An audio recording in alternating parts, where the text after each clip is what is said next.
안녕하세요. 저는 경기도에 살고 있는 열심히 제 삶을 살고 있는 화려한 돌싱입니다. 제가 이혼을 하기 전에는 주변에서 이혼을 접하게 되면 저는 안타까움, 안쓰러움을 표현하곤 했는데요. 그랬던 제가 요즘 지인들에게 이혼을 접하게 되면 잘했다고 합니다. 그만큼 전 지금 제 생활에 만족하고 지내며 요즘 같은 세상에 이혼 같은 건 흠도 되지 않는다고 생각하는데요. 지금은 이런 생각까지 하는 저이지만 저 역시 이혼을 할 당시에는 온갖 잡념들에 휩싸여 이혼을 하지 못하고 이리저리 끌려다녔습니다. 그러면 제가 어떤 일들을 겪었고 어떻게 해서 이혼까지 하게 되었는지 제 사연 들어보실래요?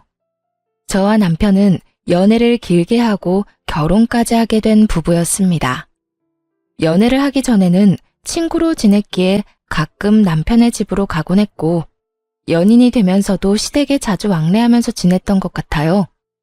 남편 역시 친정에 자주 놀러 오기도 했고 친정 부모님과 시간을 보내며 자연스럽게 가족이 되어갔죠.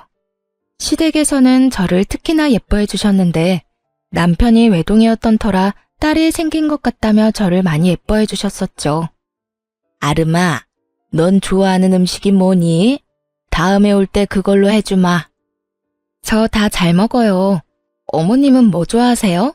제가 다음에 해드릴게요. 그 작은 손으로 요리까지 할 줄 알아? 잘은 못하는데 기본적인 거 몇 가지만 할 줄 알아요. 어머님 입맛에 맞을지는 모르겠지만요. 당연히 다 맛있겠지. 아름이가 만들어주는 거면 소태밥도 맛있게 먹을 수 있는걸? 그런데 그런 일은 나중에 네 가정 생기면 네 자식한테나 해주고 지금은 내가 해주는 음식 먹어주려무나. 난 아름이 네가 맛있게 먹는 모습 보는 게 너무 좋단다. 허구한 날 허겁지겁 전쟁 치르듯 먹는 남자들만 보다가 너처럼 오물오물 토끼처럼 먹는 거 보고 있으면 이 엄마가 너무 행복해. 시모는 늘 저에게 귀엽다, 사랑스럽다, 행복하다 등의 말을 해주었고 그런 말을 들을 때마다 제가 특별한 사람이 된 것 같아 참 행복하더라고요. 여러모로 전 그런 시댁 분위기가 좋았고 남편을 사랑하기도 했지만 이런 시댁이라면 저도 가족으로 인정받고 사랑받을 수 있겠다는 생각이 커 결혼까지 하게 되었습니다. 단 한 번의 큰 소리도 조금의 의견 충돌도 없이 결혼까지 마치게 되었고 친정을 비롯해 시댁까지 화기애애한 그 자체였어요. 첫 명절이 오기 전까지는요. 아무래도 명절, 제사에 대해 들은 것이 많아 어쩔 수 없이 긴장이 되기도 하고 우리 시댁은 어떤 분위기로 나를 대할까 하는 걱정도 되더라고요. 하지만 이런 제 우려와는 달리 저와 남편이 시댁에 도착하니 이미 시모 혼자 음식을 준비하고 있더군요. 전 당연히 제가 오면 함께 시작할 거라 예상했던 터라 이런 상황은 생각지도 못했는데 조금 당황스럽더라고요. 죄송스럽기도 했고요. 심지어 준비만 하신 게 아니라 이미 반 이상을 해놓으신 터라 전 급하게 옷을 갈아입고 나머진 제가 하겠다며 앞치마를 하고 나섰습니다. 어머님, 이제 제가 할 테니 들어가서 쉬세요. 전 당연히 제가 오면 시작하실 줄 알았는데 언제부터 하신 거예요? 죄송해요. 다음부턴 좀 더 일찍 올게요. 아니야. 늘 혼자 해왔는데 뭐. 신경 쓰지 말고 옷부터 편한 걸로 갈아입으려무나.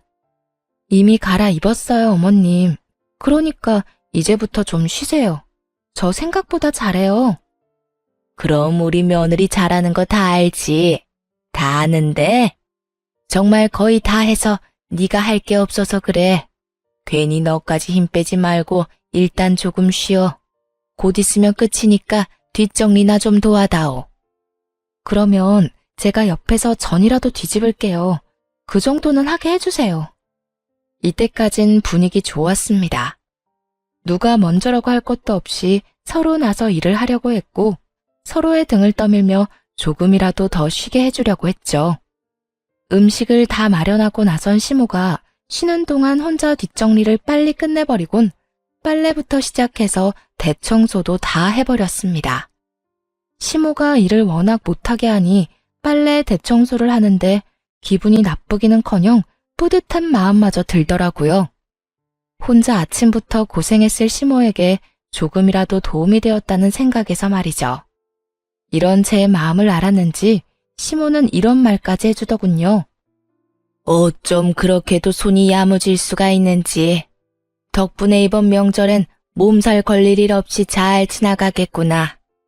음식 준비부터 뒷정리도 잘하고 아주 집안일을 우리 아름이가 다 해준 덕에 이 엄마가 편하구나. 시모는 제 두 손을 쓰다듬으며 애정을 듬뿍 담은 말을 해주었고 사랑받고 있다는 생각이 들어 참 기쁘더라고요. 그렇게 좋은 분위기에서 명절을 보냈고 친정으로 가기 전 저희를 배웅해 주시는 시모에게 준비한 용돈 봉투를 드렸죠. 어머님, 저희 이제 가볼게요.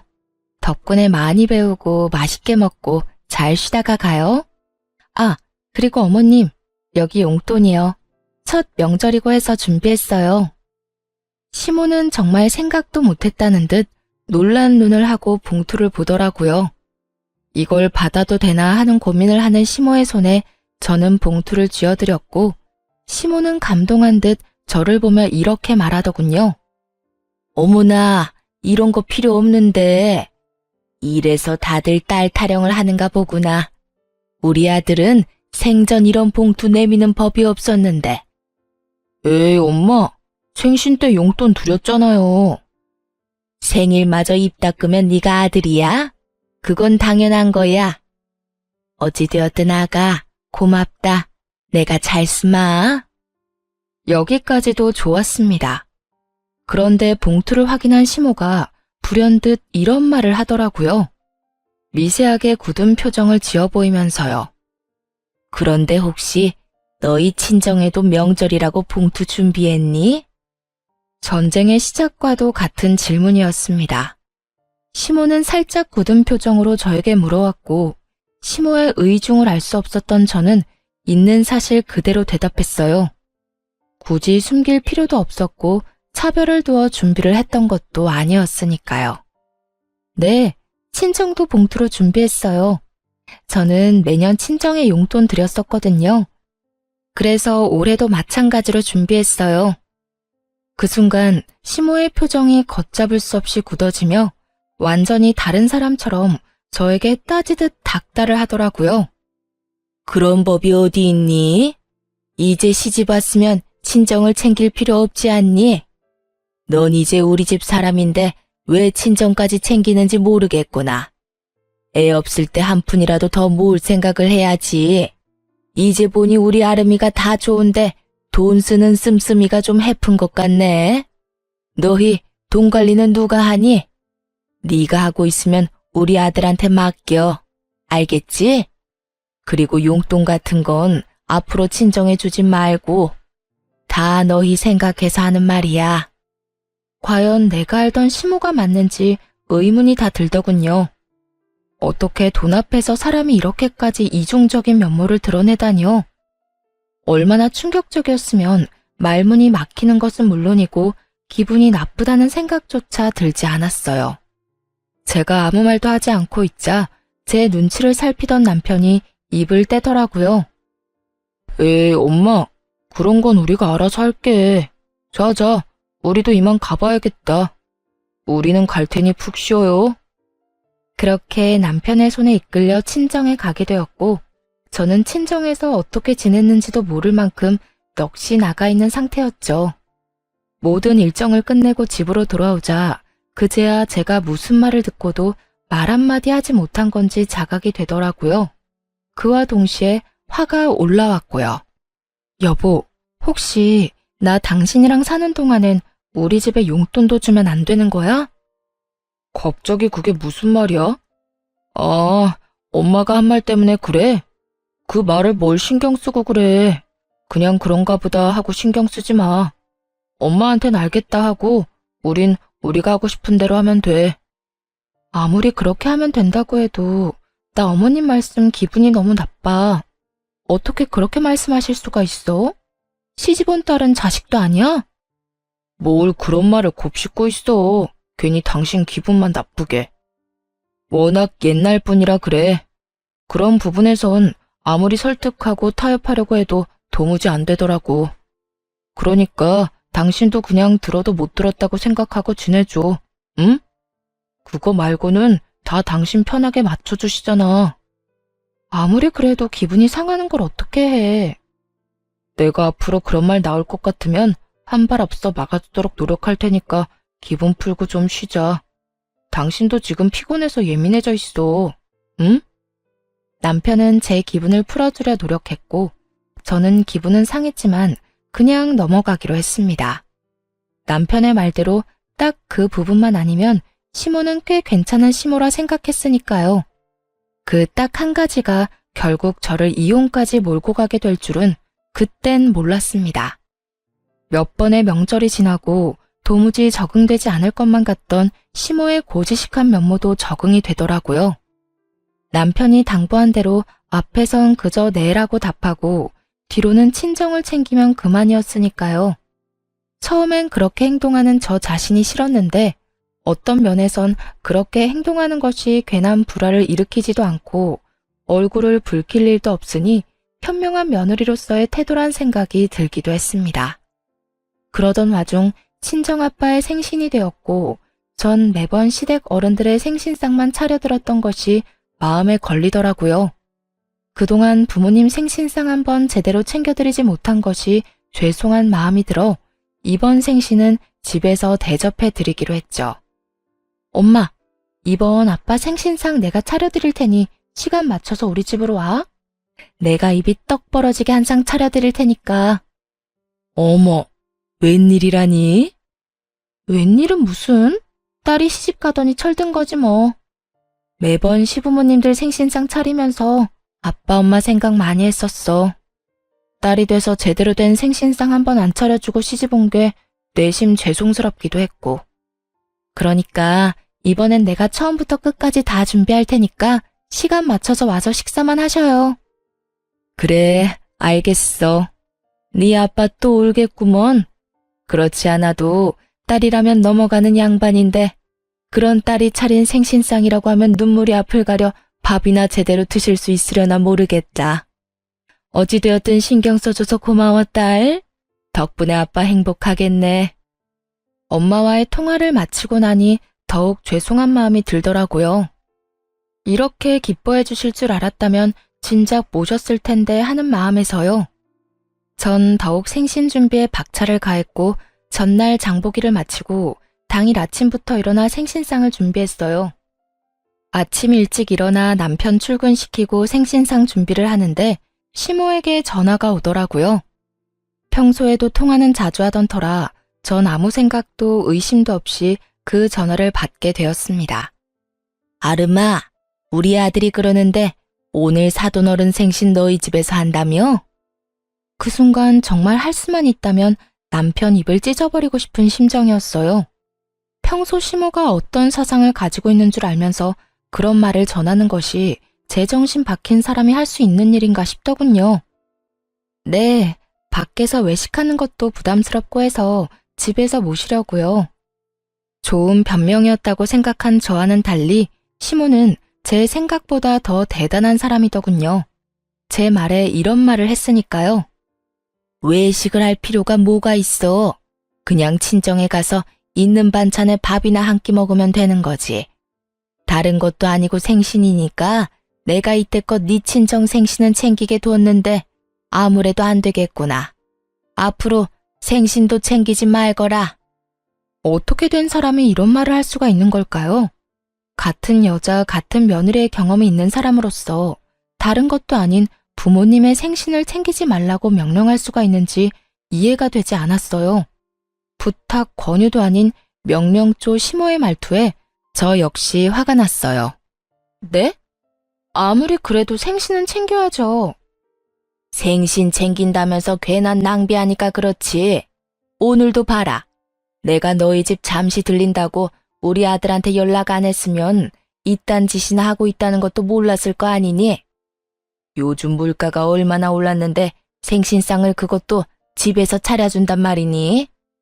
네가 우리 아들 집에서 그딴 짓거리 하면 퇴근하고 피곤한 우리 아들 제대로 쉬지도 못하고 그게 뭐 하는 짓이냐고? 혹시 아세요? 너무 화가 나면 아찔해진다는 것을요. 저는 생전 처음으로 너무 화가 나 아찔해지는 기분을 느끼게 되었고, 그 순간 이때껏 참아왔던 모든 것을 터뜨렸어요. 어머님, 정말 해도 해도 너무하네요. 다른 것도 아니고 생신인데 제가 이 정도도 못 해드리나요? 그거 얼마나 한다고. 그리고 생신상에 드는 비용도 제가 번 제 돈으로 마련하는 거라고요. 그리고 저희가 사는 이 집, 어머님 아들 집이 아니라 제 집도 된다고요. 집 살 때 제 돈도 절반 들어간 거 뻔히 아시면서 왜 그렇게 말씀하세요? 너 지금 나한테 따지고 드는 거니? 다 너 잘 되라고 하는 말인데 네가 이런 식으로 나오면 나 정말 섭섭하다. 너 잘 되라고 하는 말, 그 말이 전 그렇게 싫더라고요. 정말 제가 그리고 저희가 잘 되길 바란다면 이런 식의 강요는 아니지 않나요? 제가 나쁜 길로 빠져 쓰면 안 되는 곳에 돈을 낭비하는 것도 아니고 다른 사람도 아닌 저를 낳아주시고 정성으로 키워주신 부모님께 이 정도 돈과 시간도 쓰면 안 되는 거냐고요. 시모는 늘 우리가 잘 됐으면 한다는 말을 방패로 삼으며 저를 억압해왔고 전 이제 그 억압에서 벗어나기로 했죠. 저도 섭섭해요, 어머님. 어머님이 저 잘 되라고 하는 말씀 전부 다 저한테는 다 섭섭하다고요. 시집을 가면 딸이 아닌 게 되는 것도 아닌데 왜 제가 친정에 어떤 일도 하지 말라고 하세요? 저를 낳아주시고 이날 이때껏 온 정성을 쏟으면서 저를 키워주신 부모님께 아무것도 안 하고 아무 관심도 가지지 않는 게 정말 저를 위하는 일이라고 생각하세요? 전혀 아니에요. 전 한두 푼 아끼자고 그렇게 살고 싶지 않다고요. 전 앞으로 어머님이 뭐라고 하시든 간에 친정에 할 도리는 하면서 살 거예요. 이런 제가 정 마음에 들지 않으시면 제가 돈을 어떻게 쓰든 관심을 가지지 말아주세요. 그러면 서로 얼굴 붉히는 일도 없고 서로 좋지 않겠어요? 뭐야? 너 지금 말 다 했니? 아름이 너 그렇게 안 봤는데 아주 되바라졌구나. 어디 어른한테 버릇없이 그딴 식으로 말하는 게야? 내가 말했지? 다 너 잘 되라고 하는 말이라고. 처음엔 생신상 용돈으로 시작해서 나중엔 더 큰 돈, 더 큰 걸 바라는 게 사람 마음이란 걸 왜 모르니? 네 친정 부모님이라고 다를 줄 알아? 나이 더 들면 기댈 거라곤 자식밖에 없을 텐데 그때 가서 너 어떻게 하려고 지금부터 지갑 노릇을 하려고 하냔 말이다. 저희 부부가 진짜 누구의 지갑 노릇을 하고 있는데 이딴 말을 하는지 모르겠더라고요. 시모는 친정에는 용돈도 주지 말라고 하며 달마다 저희에게 용돈을 받아 쓰는 것도 모자라 병원도 회사 다니는 저를 꼭 데리고 다니며 그 병원비조차도 저에게 다 내라고 하는 사람이었습니다. 그런 사람이 저딴 말이나 하니 퍽이나 진정성 있어 보이더라고요. 제발 그 말 좀 하지 마세요. 다 저 잘 되라고 한다는 그 말이요. 그게 어떻게 제가 잘 되라고 하는 말이에요? 그리고 지갑이요? 그런 식으로 따지면 저희가 어머님께 매달 드리는 용돈부터 각종 병원비까지 더는 도움을 드리면 안 되겠네요. 어머님 역시 이제 기댈 거라곤 외동아들 하나뿐일 텐데 사람 마음 모르는 거라고 저희한테 더 큰 걸 바라면 어떻게 해요? 그걸 말이라고 하니? 진정하고 시댁이 갔니? 내가 누누이 말하지 않았니? 시집 오면 넌 친정 사람이 아니라 우리 이 시집안 사람이라고. 넌 이제 우리 가족인데 가족인 날 돕는 건 당연하지. 저한테는 그 모든 게 당연하지 않으니까 그렇게 살고 싶으신 어머님이나 친정 다 무시하면서 잘 사시고요. 저한테 더는 강요하지 마세요. 저 이만 끊을게요. 더 이야기 나누다간 정말 어머님하고 사이 틀어질까봐 겁나네요. 그러면 들어가세요. 저는 전화를 끊어버렸고 시모에게서 전화가 계속해서 왔지만 연락을 받지 않았죠. 정말 생각하면 할수록 화가 나더라고요. 시부의 생신날엔 시모와 함께 여행을 보내드렸고 시모의 생신날엔 명품 가방을 선물했었습니다. 물론 선물과는 상관없이 생신상까지 차려드렸었고요. 그땐 이런 며느리가 또 없다고 덕분에 이런 호강을 다 누려본다고 했던 사람이 어떻게 그깟 생신상 한번 마음 편하게 차리지도 못하게 하는 것인지 너무 화가 나더라고요. 이런 부모도 부모라고 그 큰 돈을 들여가며 신경을 쓰고 대접했던 저 자신에게도 너무 화가 나기도 했습니다. 하지만 언제까지나 씩씩거리며 화를 내고 있을 수는 없는 노릇이었어요. 처음으로 차려드리는 친정아빠의 생신을 이딴 식으로 망치고 싶진 않았거든요. 그래서 전 마음을 가다듬고 기뻐하실 부모님의 얼굴을 떠올리며 생신상을 준비했고, 밑재료 준비를 끝내고 한숨 돌릴 때쯤 거칠게 문을 두드리는 소리가 들려오더군요. 야! 야! 문 열어! 이 문 당장 열어! 설마 했던 우려가 현실이 되는 순간이었어요. 화가 머리끝까지 난 시모는 집으로 들이닥쳤고, 제가 문을 열어주자마자 저를 밀치고 집으로 들어오더니 화를 내며 기껏 준비한 재료들을 다 엎어버리기 시작하더군요. 이게 무슨 짓이에요? 그만두세요. 그만하시라고요. 이거 놔라 이년아. 네가 그만하라고 하면 내가 그만할 줄 알아? 어디 건방지게 뭐? 강요하지 마. 신경을 꺼. 내가 너한테 어떻게 했는데 네가 감히 나한테 그런 식으로 명령을 해. 이 고약한 년. 내가 너 버릇을 단단히 고쳐줄 거다. 생신상? 웃기지 마. 내가 절대 아무것도 못하게 해줄 테니까. 아무리 말려도 눈이 돌아버린 시모를 말리는 건 불가능했어요. 이미 재료들은 손 쓸 수 없이 망가진 상태였고, 제가 말리면 말릴수록 시모는 더 격하게 난동을 부리더군요. 시모는 아예 집에서 어떤 음식도 만들게 하고 싶지 않았는지 아예 냉장고 문까지 열어 모든 음식들을 다 꺼내 바닥에 쏟아부어 버리더군요. 전 그저 그런 시모를 지켜보며 분이 풀릴 때까지 지켜보기로 했죠. 그러면서도 남편에게 연락해 당장 집으로 오라는 말을 전했고, 시모의 난동을 부리는 모습을 동영상으로 남기기도 했습니다. 네 년이 감히 날 우습게 봐? 이게 오냐오냐 해줬더니 어른 무서운 줄 모르고 날뛰는 꼴이라니. 내가 이렇게까지 하는데도 네가 생신상 차려낼 수 있을지 두고 보자. 시모는 끊임없이 저를 향한 분노를 뱉어내며 난동을 부려댔고, 그 사이 집에서 가까운 회사에 다니던 남편이 집으로 불이 나게 뛰어들어오더군요. 모든 광경을 목격하게 된 남편은 많이 놀랐는지 멈칫거리며 입을 벌리더라고요.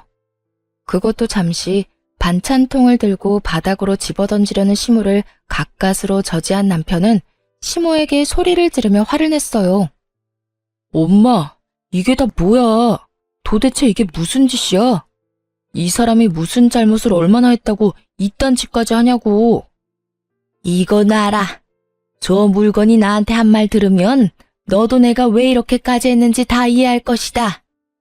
저 사람이 어떤 말을 어떻게 했든 이건 아니지. 엄마가 뭐 때문에 화가 났는지 대충 알겠는데 그 어떤 이유로 얼만큼 화가 났던 간에 이건 아니야.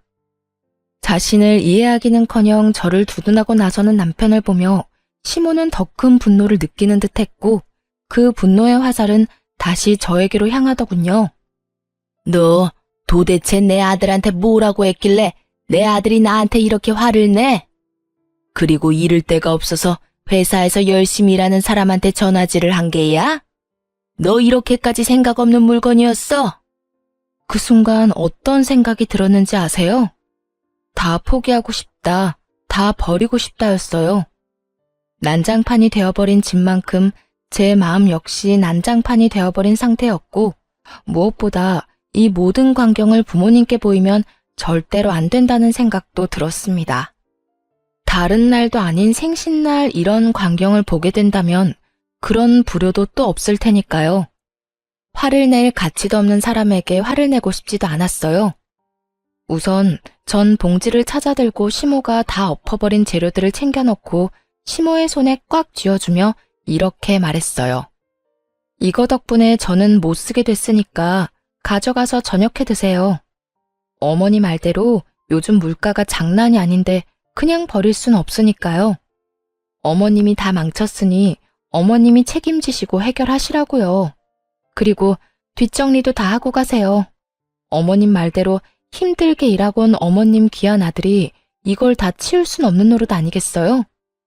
그러니까 이 난리를 부린 어머님이 직접 다 치우고 가세요. 제 말에 시모는 몸까지 부들부들 떨며 손을 치켜들더군요. 전 그 손을 낚아채 뿌리쳐버렸고요. 이년이 감히! 자꾸 이년저년 하지 마세요. 전 어머님한테 그딴 욕 들을 만큼 잘못한 거 없어요. 그리고 제 몸에 손도 대지 마시고요. 저희 부모님이 맞고 다니라고 시집 보낸 거 아니고요. 행복하게 지내라고 시집 보낸 겁니다. 그러니까 앞으로 저한테 함부로 대하지 말아주세요. 여전히 몸을 부들부들 떨던 시모는 누가 말릴 새도 없이 이번엔 제 머리채를 획 잡아버렸고 워낙 순식간에 일어난 일이라 어떤 반응도 하지 못했어요. 그 순간 부모님의 목소리가 들리더라고요. 연락도 없이 이렇게 일찍 와도 되는 거야? 집에 가보고 없으면 전화하면 되죠 뭐. 연락하면 분명 오지 말라고 할 게 뻔하다고요. 아무리 당신 생일상이라고 해도 어떻게 애한테 다 맡겨놓고 가만히 있어요? 나라도 가서 좀 도와야지. 그런데 왜 문이 열려있지? 얘는 겁도 없이... 어머, 이게 다 뭐야? 사돈, 뭐 하는 짓이에요? 아무래도 제가 마음에 걸렸던 부모님은 뭐라도 도울 마음에 일찍 저희 집으로 오셨고 남편이 급하게 집으로 들어오느라 문을 잠그는 것을 깜빡했던 것이었습니다. 참고로 저희 집은 디지털 자물쇠가 아닌 열쇠로 문을 열고 닫는 터라 문을 닫는다고 해도 잠기진 않는 문이었고 심지어 문을 제대로 닫지 않아 조금 열린 상태였던 거죠.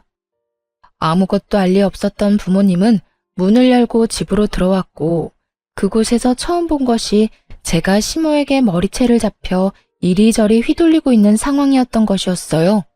그것도 아빠의 생신날 말이죠. 제가 떠올리기도 싫었던 최악의 상황이 되어버렸고 제가 시모의 손에 휘둘리는 그 순간에도 부모님에 대한 죄송함에 어찌해야 할 바를 모르겠더라고요.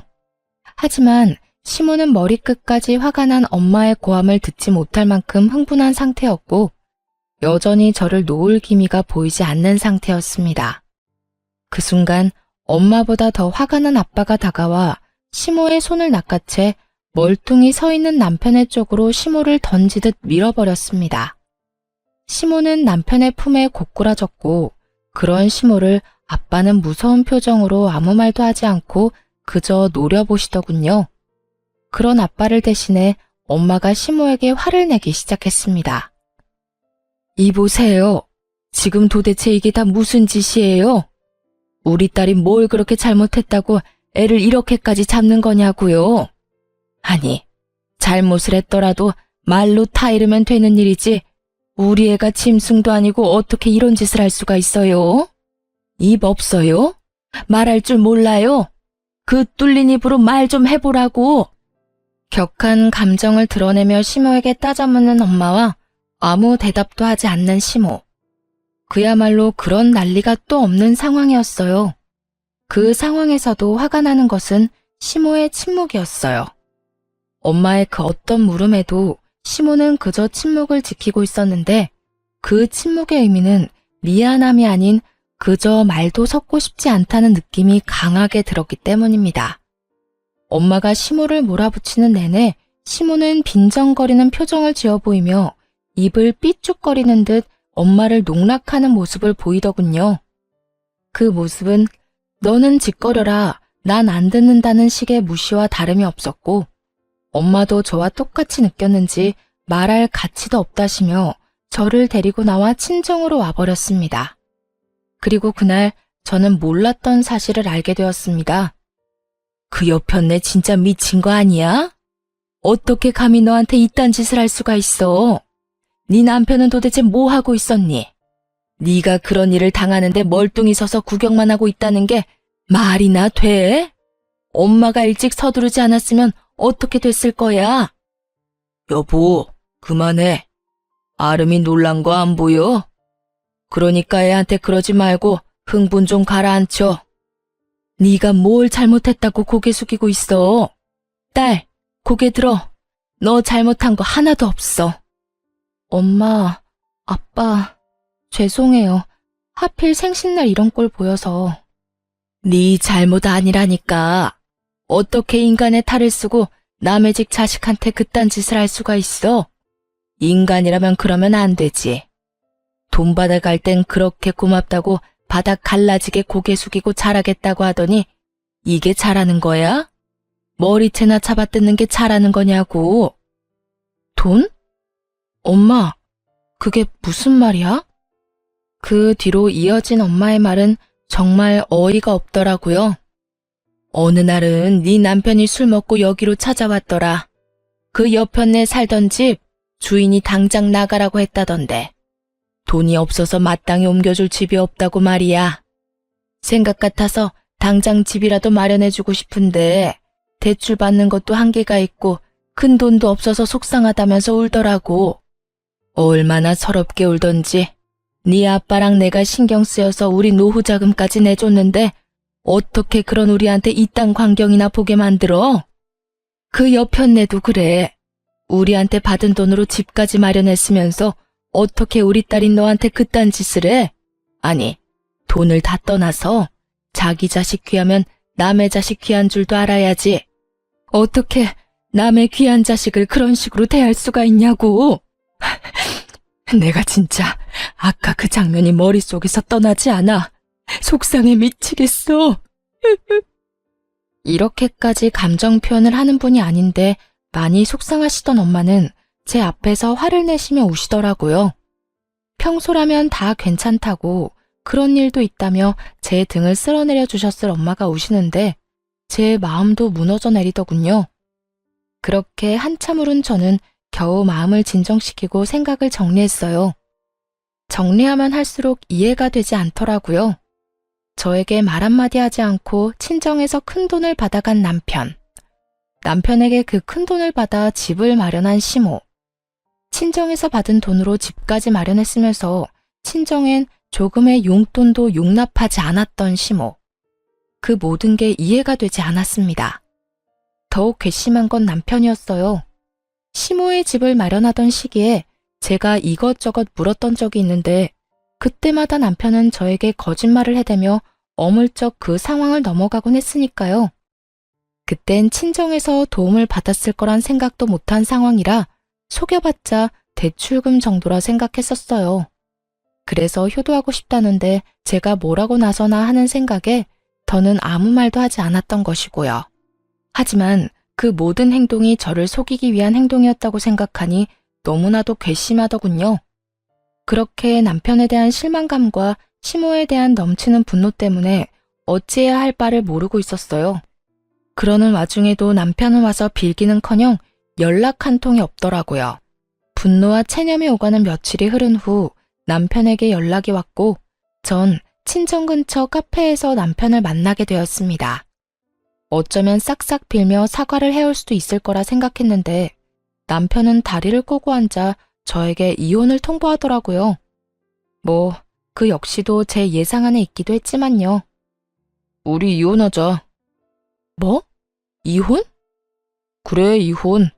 엄마랑 많이 이야기해봤는데 아무래도 우리 이혼하는 게 좋을 것 같아. 당신이랑 엄마 사이에서 나도 힘들고 당신도 앞으로 우리 엄마 보기 싫을 거고 그러면 난 더 힘들어질 거고 우리 앞날이 뻔하잖아. 지금 이혼을 입 밖으로 내뱉고 싶은 사람이 누군데 감히 누가 먼저 이혼을 입 밖에 내나 싶더라고요. 그러면서도 그 검은 속내가 뻔히 보이기도 했고요. 이혼? 당연히 해야지. 그런데 당신 우리 집에서 돈 많이 받아갔더라. 그 돈으로 어머님 집 사는데 보태드렸고 이혼은 하는데 돈은 다 토해내야 하지 않겠어? 제 말에 남편은 그게 무슨 헛소리냐고 웃더라고요. 그러면서 하는 말은 정말 가관이었습니다. 내가 왜 그 돈을 줘야 해? 난 빌린 적도 없는데? 내가 빌려줬다는 증거라도 있어? 있으면 가지고 와 보든가. 이런 걸 보고 딱 잡아댄다고들 하시죠? 네, 남편도 그런 적 없다며 딱 잡아떼기 시작하더라고요. 여유롭게 커피까지 홀짝홀짝 마셔대며 증거가 있다면 가지고 오라는데 그 모습이 참 하찮더라고요. 얼마나 보고 배운 것이 없으면 저렇게까지 뻔뻔할까 싶기도 하고, 얼마나 생각하는 바가 밑바닥이면 저딴 행동밖에 하지 못할까 싶기도 해서요. 이혼의 단어가 나오고 난 후, 아니 어쩌면 어렴풋이 설마 이러진 않을까 했던 제 생각과 전혀 다르지 않은 하찮은 태도였어요. 부모님은 남편에게 차용증 한 장 쓰라는 말도 하지 않고 돈을 주었고, 이체를 해주었다고는 하나 그냥 준 것이라고 우기면 할 말이 없는 상황이었죠. 하지만 제 부모님은 제가 생각했던 것보다 상황 대처 능력이 더욱 대단한 분들이시더라고요. 증거 있어. 이런 상황을 예상하고 그랬던 건 아니지만 우리 엄마 아빠가 그날 그 상황을 다 동영상으로 남겨놨다고 하시더라고. 네, 맞습니다. 부모님은 차용증 대신 홈 CCTV로 모든 상황을 녹화했고 그 녹화분을 따로 간직하고 계셨다고 하더라고요. 그 홈 CCTV는 제가 설치를 해드린 것이었는데 아무래도 두 분만 계시는 것이 불안해 설치해둔 것이 이렇게 쓰인 것이었죠. 그럴 리가 없다는 표정의 남편을 향해 동영상을 틀고 볼륨을 키웠죠. 장인어른, 장모님, 정말 감사합니다. 제가 형편이 되는 대로 조금씩이라도 갚겠습니다. 덕분에 저희 어머니 이제 이사 걱정 없이 보내실 수 있게 됐어요. 정말 감사합니다. 제가 이자까지 쳐서 꼭 갚겠습니다. 영상 속의 남편은 고개를 바닥에 박고 눈물을 흘리며 온 마음을 다해 감사한 마음을 전하고 있었어요. 그런 남편을 아빠는 일으켜 세우며 진정시켜 주셨고요. 그래, 이 돈으로 해결된다니 다행이네. 좋은 일인데 뭘 그렇게 울고 그래. 인제 그만 울고. 자네, 내가 이 돈 왜 빌려주는 줄 알지? 우리 딸 눈에 눈물 흘리게 하지 말라고 빌려주는 걸세. 돈 때문에 자네가 힘들어하면 우리 딸도 힘들 테니 우리 노후 자금까지 털어서 빌려주는 거라고. 네, 잘 압니다. 제가 아름이 눈에 눈물 흘리지 않게 잘하겠습니다. 정말 세상에서 제일 행복한 여자로 만들어줄 겁니다. 그래, 그거면 됐어. 혹시나 우리 딸 눈에 눈물 나게 하는 날엔 지금 이 돈 한 번에 다 갚아야 할 거야. 농담 아니네. 나는 다른 건 몰라도 내 딸 눈에 눈물 나는 꼴은 못 봐. 자네, 내 말 무슨 뜻인지 알지? 네, 잘 알겠습니다. 혹시나 아름이랑 제가 잘못되면 당연히 이 돈은 다 돌려드려야죠. 하지만 그런 일은 절대로 없을 테니 걱정하지 마십시오. 차용증이라도 쓰라고 하면 쓰겠습니다. 됐어. 차용증은 무슨. 그런 건 필요 없으니까 약속이나 잘 지켜. 아빠의 말처럼 차용증은 필요가 없었죠. 이렇게 버젓이 동영상이 있으니까 말이죠. 남편은 사색이 되어 저에게 아무 말도 하지 못한 채 눈만 동그랗게 치켜뜨고 있었고 전 그런 남편에게 이혼 통보를 되돌려 주었어요. 이혼하자고 했지? 뭐라고 했더라?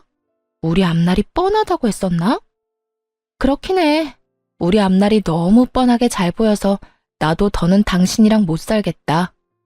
이렇게 이혼할 거 이때까지 왜 참고 살았나 모르겠어. 어찌되었든 위자료 청구는 할 거니까 준비해놔. 당신 포함해서 당신 엄마한테도 소장 갈 거니까 참고하고. 그러면 법원에서 봐. 할 말을 다한 제가 자리에서 일어나려고 하자 손바닥 뒤집듯 태도를 180도 바꿔버린 남편놈이 제일 가벼운 무릎부터 꿇더라고요. 여보, 잠시만. 정말 이혼하자는 말이 아니었어. 그런 뜻이 아니었다고. 내 말 좀 들어봐. 들을 말이 뭐가 있어. 네가 뭘 생각하는지, 어떤 생각으로 나한테 이혼까지 하자고 하는지 누구보다 더 잘 알고 있는 게 난데.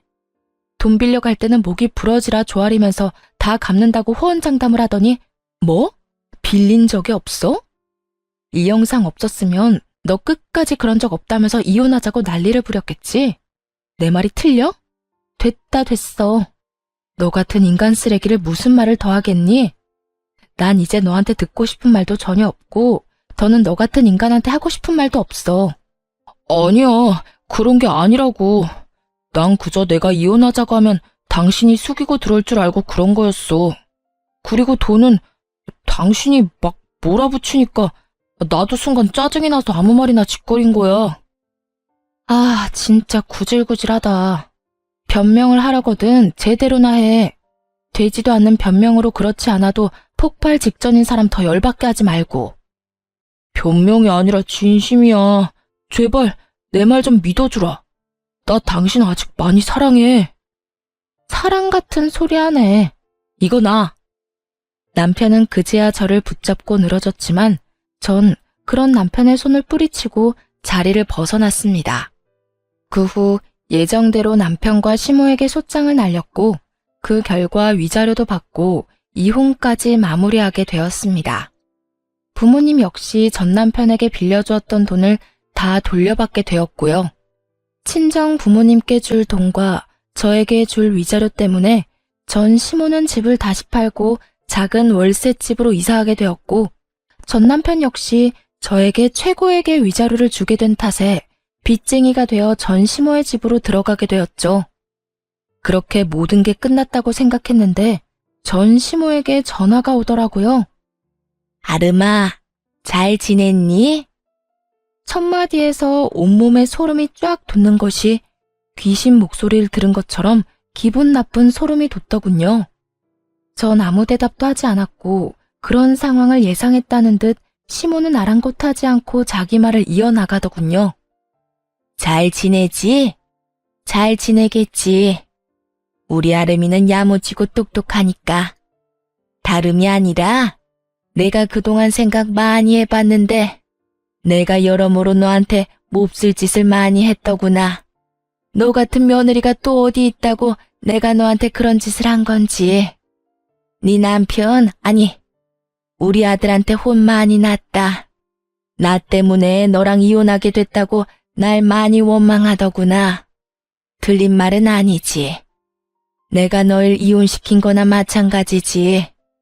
내가 정말 미안해. 그래서 말인데 내가 이렇게 사과할 테니 이혼은 없던 일로 하면 안 되겠니?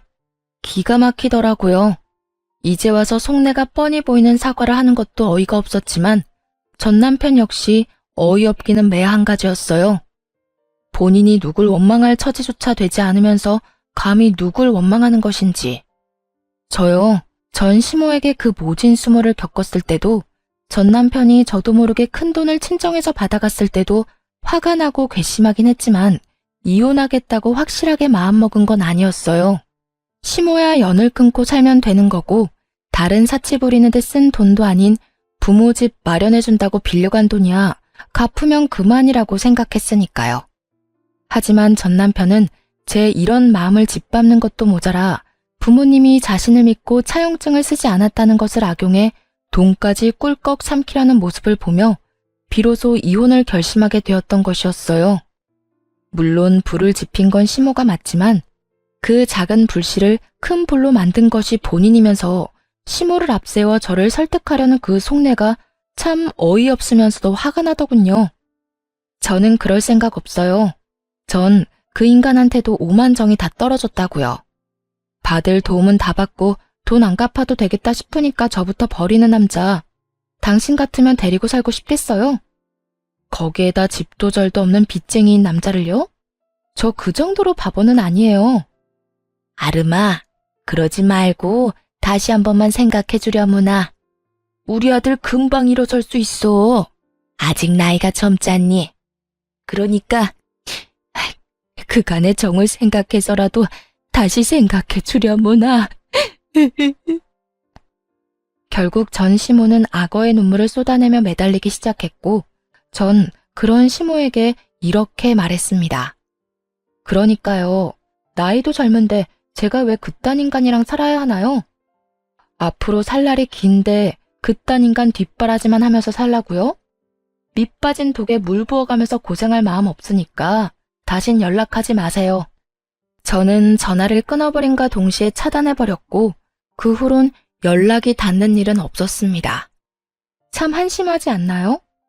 가만히라도 있으면 절반이라도 간다고 그저 주는 대로 받고 하는 대로 가만히 두기만 했더라도 좋은 집에서 편하게 잘 살았을 텐데 괜히 건드리면 안 될 사람을 건드려서 저 고생을 하나 싶었네요. 뭐 자기 복 자기가 찬 거 아니겠어요? 요즘 전 친정에서 지내고 있어요. 회사는 여전히 잘 다니는 중이며 요즘엔 남자친구가 생겨 행복하고 아기자기한 연애를 하고 있는 중이랍니다. 지금 만나는 사람은 좋은 사람이에요. 따뜻한 사람이죠. 언제 어디서나 제가 우선이라고 말해주는 사람이고 만나는 지난날 동안 여름에는 손선풍기를 겨울엔 핫팩을 건네주는 그런 따뜻한 마음과 세심한 배려를 할 줄 아는 남자예요. 무엇보다 길을 거닐 때면 꼭 저를 길 안쪽에서 걷게 하는 남자친구를 보며 이렇게 따뜻하고 세심한 사람도 있구나 하는 생각을 하곤 해요. 아직까진 결혼 생각은 없지만 지금 제가 사랑하는 남자친구의 모습이 변함이 없다면 그리고 이 모습이 정말 이 남자의 본 모습이라면 다시 한번 용기를 낼 수도 있을 것도 같아요. 그 정도로 요즘 행복하고 사랑 가득한 날들을 보내고 있습니다. 앞으로도 전 연애도 하고 일도 하며 제 삶을 행복하게 살아가 보려고요. 저 역시 처음 이혼했을 땐 다시 연애를 시작하는 것이 상대방에게 왜인지 죄를 저지르는 기분이 들더라고요. 하지만 곰곰이 생각해보니 제가 죄를 짓고 있는 건 아니더라고요. 제가 이혼 사실을 숨긴 것도 아니고 이혼을 한 게 죄는 아니니까요. 제가 뭘 하든 어떤 연애를 하든 그건 제 자유 아닐까요? 그러니까 저와 비슷한 상황의 돌싱녀, 돌싱남 분들, 우리도 행복하게 살아봐요. 언제까지나 아픔에 절망감에 빠져 시간을 낭비할 순 없지 않을까요? 충분히 아파했고 충분히 힘들었던 만큼 이제 우리 다들 행복합시다. 꼭 새로운 사람을 만나 새로운 출발을 하는 것만이 아닌 본인이 원하는, 본인이 꿈꾸는 그 행복을 위해 다 함께 노력해봐요. 그러면 저는 모든 분들의 행복하고 사랑 가득한 삶을 응원하며 이만 물러가 볼게요. 긴 사연 들어주신 모든 분들 감사합니다.